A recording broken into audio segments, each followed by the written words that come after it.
Well, Nita can catch all three of them. The last one, well done for Nita. But hey, Miranda here, she will show off to you guys. She will be attempt to catch her brother with the water. Y'all ready for this?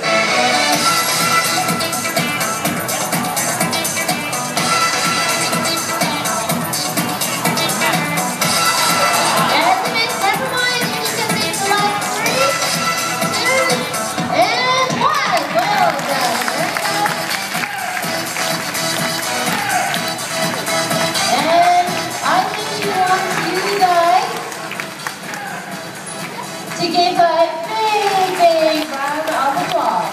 Next up, focus your attention on the opposite end.